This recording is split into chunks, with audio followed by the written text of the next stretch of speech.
لک الحمد یا اللہ الصلاۃ والسلام علیک یا رسول اللہ اما بعد۔ سلسلہ ہے ناظرین کے سوالوں کے جواب دینے کا۔ ناظرین میں سے ایک نے ہمارے کسی ویڈیو کے کمنٹس میں یہ سوال کیا ہے کہ دل کا تقوی کیا ہے؟ دل کا تقوی، دل کی پاکیزگی، دل کی صفائی کیا ہے؟ یہ یعنی کیسے دل پاک ہوتا ہے، دل متقی ہوتا ہے، دل پاکیزہ ہوتا ہے، کیسے ہوتا ہے؟ آئیے، بہت پیارا سوال ہے، توجہ کے ساتھ جواب بھی سنیے، انشاءاللہ جواب سوال سے زیادہ پیارا آپ کو آئے گا انشاءاللہ۔ پہلے تو یہ سمجھنا چاہیے کہ تقوی کہتے کس کو ہیں۔ تقوی کے تعلق سے تو بہت تفصیلی باتیں ہیں، قرآن پاک میں تقوی متقی کے بارے میں بکثرت ذکر آیا ہے۔ تقوی کا ایک مفہوم ڈیٹیل چند لفظوں میں آپ کو پیش کرتا ہوں، توجہ کے ساتھ سنیے۔ صدر الافاضل حضرت مولانا نعیم الدین مراد آبادی رحمۃ اللہ تعالی علیہ نے سورہ بقرہ کی آیت نمبر 2 کی تفسیر میں تقوی کے معنی اور مفہوم اور اس کے اقسام کے متعلق تحریر فرمایا، لکھا ہے تقوی کے کئی معنی آتے ہیں: نفس کو خوف کی چیز سے بچانا اور شریعت کے عرف میں ممنوعات چھوڑ کر، منع والی چیز کو چھوڑ کر نفس کو گناہ سے بچانا، یہ تقوی ہے۔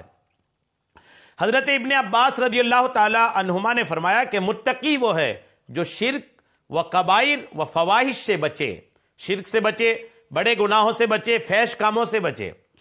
بعض کے نزدیک معصیت یعنی نافرمانی پر اصرار، بار بار نافرمانی کرنا، اور اطاعت پر غرور، اس کو چھوڑ دینا، یہ تقوی ہے۔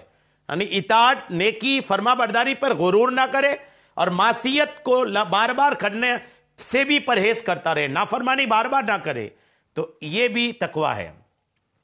بعض نے کہا کہ تقوی یہ ہے کہ تیرا مولا تجھے وہاں نہ پائے جہاں اس نے منع فرمایا ہے، یعنی ہر منع والی چیز سے خود کو روک لینا، یہ تقوی ہے۔ یہ تمام معنی باہم مناسبت یعنی تعلق رکھتے ہیں اور نتیجہ کے اعتبار سے ان میں کچھ فرق بھی نہیں ہے۔ تقوی کے مراتب بہت ہیں۔ عوام کا تقوی ایمان لا کر کفر سے بچنا ہے۔ درمیانہ لوگوں کا تقوی اوامر اور نواہی کی اطاعت، جو حکم دیا اس کو کرنا، جو منع کیا اس سے رک جانا۔ خواص، جو اللہ کے خاص بندے ہیں، ان کا تقوی ہر ایسی چیز کو چھوڑنا جو اللہ تعالیٰ سے غافل کرے۔ اعلیٰ حضرت رحمۃ اللہ علیہ نے فرمایا کہ تقوی 7 قسم کا ہے۔ کفر سے بچنا، یہ ہر مسلمان کو حاصل ہے۔ بد مذہبی سے بچنا، یہ ہر سنی مسلمان کو حاصل ہے۔ ہر کبیرہ سے بچنا، صغیرہ یعنی چھوٹے گناہ سے بچنا، شبہات سے بچنا، شہوت سے بچنا، شہوات سے بچنا، غیر کی طرف توجہ سے بچنا، یہ اخص الخواص کا منصب ہے۔ اور قرآن عظیم 7 مرتبوں کا ہادی یعنی رہنما ہے۔ یہ تو تقوی ہوا۔ اب دل کا تقوی، دل کی پاکیزگی، دل کی صفائی کیسے ہوگی؟ آئیے توجہ سے سنیے۔ منقول ہے کہ ایک بار رسول کریم علیہ السلام نے صحابہ کرام سے فرمایا کہ ابھی اس راستے سے تمہارے پاس ایک جنتی شخص آئے گا۔ راستہ بتایا حضور نے کہ اس راستے سے ابھی ایک جنتی شخص آئے گا۔ اتنے میں ایک انصاری صحابی آئے، انہوں نے اپنے جوتے بائیں ہاتھ میں پکڑے ہوئے تھے اور ان کی داڑھی سے وضو کا پانی ٹپک رہا تھا۔ حضور کی بارگاہ میں حاضر ہو کر سلام عرض کیا۔ دوسرے دن پھر یہی ہوا، اور جب تیسرے دن بھی ایسا ہی ہوا، لگاتار 2 دن حضور نے فرمایا جنتی شخص آئے گا، اور وہی انصاری صحابی آیا۔ جب تیسرے دن ایسا ہوا، سیدنا عبداللہ بن عمر بن عاص رضی اللہ تعالی عنہما ان صحابی کے پیچھے ہو لیے اور ان کے پاس جا کر کسی طرح ان سے 3 دن تک رکنے کی اجازت لے لی، ان سے 3 دن تک اپنے پاس رکنے کی اجازت لے لی۔ چنانچہ انہوں نے 3 راتیں ان انصاری صحابی کے پاس گزاری، لیکن انہیں رات میں عبادت کرتے نہیں دیکھا۔ تینوں رات دیکھا کہ رات کو عبادت نہیں کر رہے ہیں۔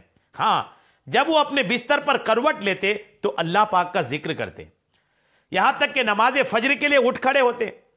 حضرت سیدنا عبداللہ رضی اللہ تعالیٰ عنہ فرماتے ہیں میں نے انصاری صحابی سے اچھی بات کے علاوہ کچھ نہ سنا۔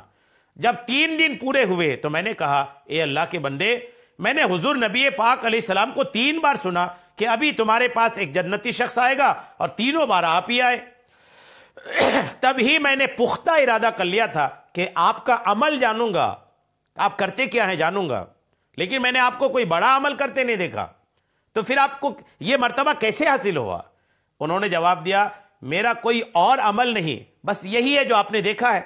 ہاں، ایک بات یہ ضرور ہے کہ میں کسی بھی مسلمان کے لیے اپنے دل میں کھوٹ نہیں پاتا، اور جو اللہ نے کسی کو دیا ہے میں اس پر جلس نہیں کرتا، حسد نہیں کرتا۔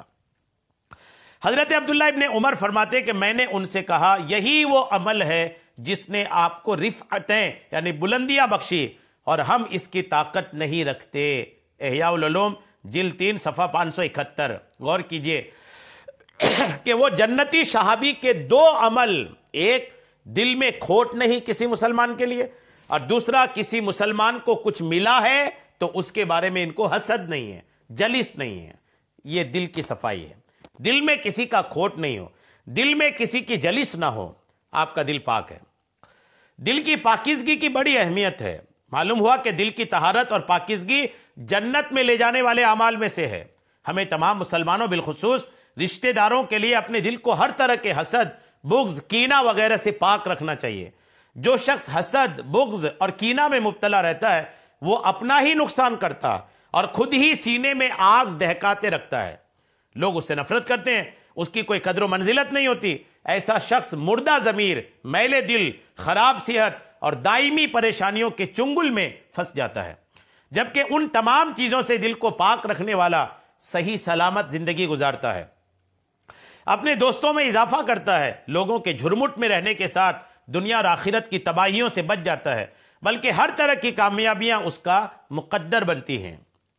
قرآن و حدیث میں بھی اس کی بہت اہمیت ہے، اس لیے خود خالق کائنات رب عز و جل نے فرمایا قد افلح من تزکا، یعنی بے شک مراد کو پہنچا جو ستھرا ہوا، یعنی کامیاب وہی ہے جس نے اپنے دل کی حفاظت کی اور خود کو برے اخلاق سے بچایا۔ ایک بار نبی کریم علیہ السلام سے پوچھا گیا سب سے افضل کون ہے؟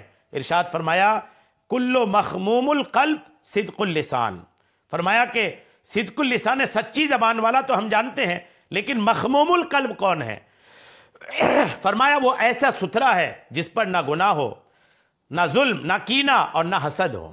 دور حاضر کا انسان افسوس، دور حاضر میں دلوں کا فساد اور بگاڑ تیزی سے بڑھتا چلا جا رہا ہے، جس کی وجہ سے باہمی عداوتوں، انتقامی کارروائیوں، غیبی اور سازشوں، غیبتوں اور سازشوں کا بڑھتا ہوا رجحان معاشرے کی فضا کو بدبودار بنا رہا ہے۔ دل کی طہارت و پاکیزگی اس بدبو کے خاتمے کا بہترین ذریعہ ہے۔ اللہ پاک ہمارے دلوں کے میل اور زنگ کو دور فرمائے، آمین، بجاہ النبی الامین صلی اللہ تعالی علیہ وسلم۔